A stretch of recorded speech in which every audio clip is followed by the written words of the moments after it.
Hello, this is Krystal and thank you for joining me for this week's First Chapter Friday. Today I will be reading from Adam Silvera's They Both Die at the End. Hope you enjoy.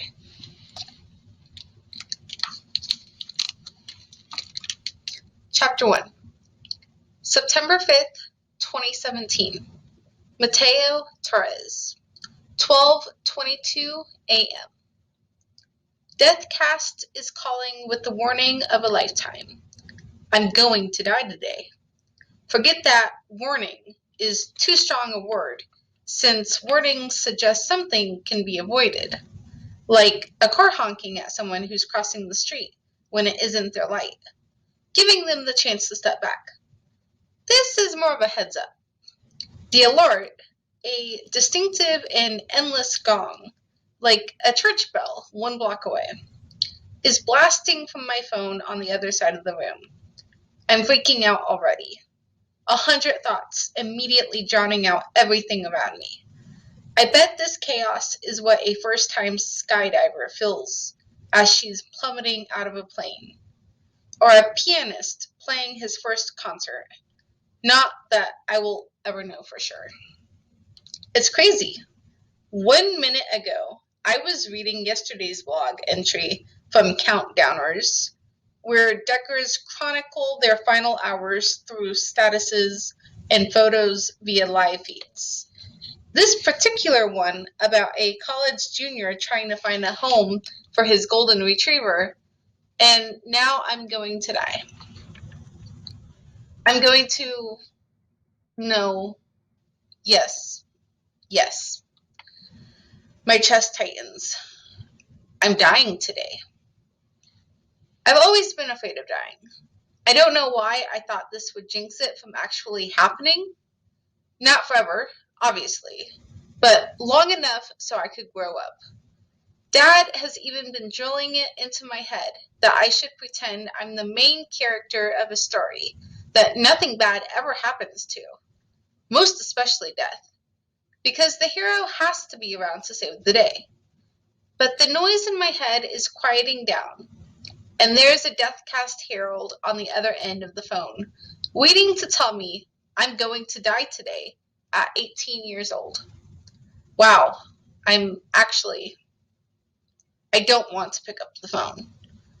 I'd rather run into Dad's bedroom and curse into a pillow because he chose the wrong time to land himself in intensive care, or punch a wall because my mom marked me for an early death when she died giving birth to me. The phone rings for what's going to be the 30th time, and I can't avoid it any more than I can avoid what's going down sometime today. I slide my laptop off my crossed legs and get up from my bed, swaying to the side, feeling really faint. I'm like a zombie moving toward my desk, slow and walking dead. The caller ID reads Deathcast, of course. I'm shaking, but manage to press talk. I don't say anything. I'm not sure what to say. I just breathe, because I have fewer than 28,000 breaths left in me, the average number of breaths a non-dying person takes per day, and I might as well use them up while I can. Hello, I'm calling from Deathcast. I'm Andrea. You there, Timothy? Timothy. My name isn't Timothy. You've got the wrong person, I tell Andrea. My heart settles down, even though I feel for this Timothy person. I truly do. My name is Mateo. I got the name from my father, and he wants to pass it down eventually. Now I can, if having a kid is the thing that happens for me. Computer keys are tapping on her end, probably correcting the entry or something in her database. Oh, apologies. Timothy is the gentleman I just got off the phone with. He didn't take the news very well. Poor thing. You're Mateo Torres, right? And just like that, my last hope is obliterated. Mateo, kindly confirm this is indeed you. I'm afraid I have many other calls to make tonight. I always imagine my herald, their official name, not mine, would sound sympathetic and ease me into the news. Maybe even harp on how it's especially tragic because I'm so young. To be honest, I would have been okay with her being chipper, telling me how I should have fun and make the most of the day since I at least know what's going to happen. That way, I'm not stuck at home starting 1,000-piece puzzles I'll never finish. But this herald makes me feel like I should stop wasting her time because, unlike me, she has so much of it. Okay, Mateo's me. I'm Mateo. Mateo, I regret to inform you that sometime in the next 24 hours, we'll be meeting an untimely death. And while there isn't anything we can do to suspend that, you still have a chance to live. The herald goes on about how life isn't always fair, then lists some events I could participate in today. I shouldn't be mad at her, but it's obvious she's bored reciting these lines that have been burned into memory from telling hundreds, maybe thousands, about how they'll soon be dead. She has no sympathy to offer me. She's probably filing her nails or playing tic-tac-toe against herself as she talks to me. On Countdowners, Deckers post entries about everything from their phone call to how they're spending their end day. It's basically Twitter for Deckers. I've read tons of feeds where Deckers admitted to asking their heralds how they would die. But it's basic knowledge that those specifics aren't available to anyone, not even former President Reynolds, who tried to hide from death in an underground bunker 4 years ago and was assassinated by one of his own Secret Service agents. Deathcast can only provide a date for when someone is going to die, but not the exact minute or how it'll happen. Do you understand all of this? Yeah. Log on to deathcast.com and fill out any special requests you may have for your funeral, in addition to the inscription you'd like engraved on your headstone. Or perhaps you would like to be cremated, in which case, I've only ever been to one funeral. My grandmother died when I was 7, and at her funeral I threw a tantrum because she wasn't waking up. Fast forward 5 years, when Deathcast came into the picture, and suddenly everyone was awake at their own funerals. Having the chance to say goodbye before you die is an incredible opportunity. But isn't that time better spent actually living? Maybe I would feel differently if I could count on people showing up to my funeral. If I had more friends than I do fingers.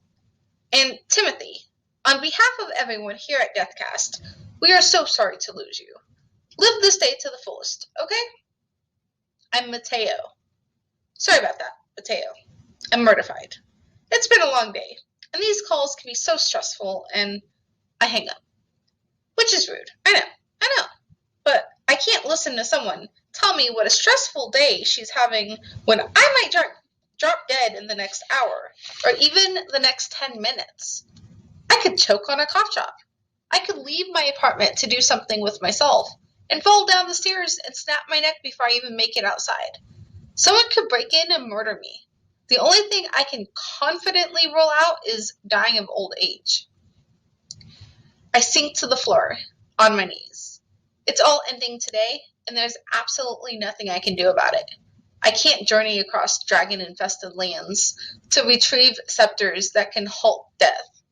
I can't hop onto a flying carpet in search of a genie to grant my wish for a full and simple life. I could maybe find some mad scientist to cryogenetically freeze me, but chances are I die in the middle of that wacky experiment.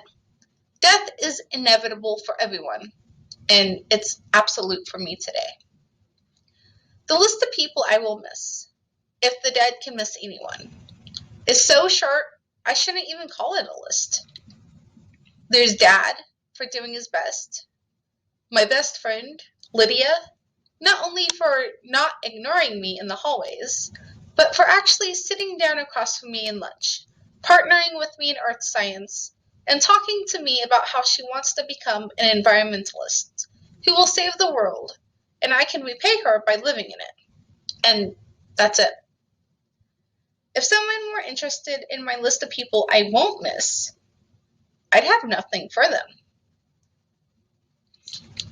And if you would like to know what happens next in Adam Silvera's They Both Die at the End, you can check this book out at the library, or you can check it out on Hoopla with your library card. Thank you, and I will see you here next Friday as we read The Summer of Everything by Julian Winters. Thanks. Bye.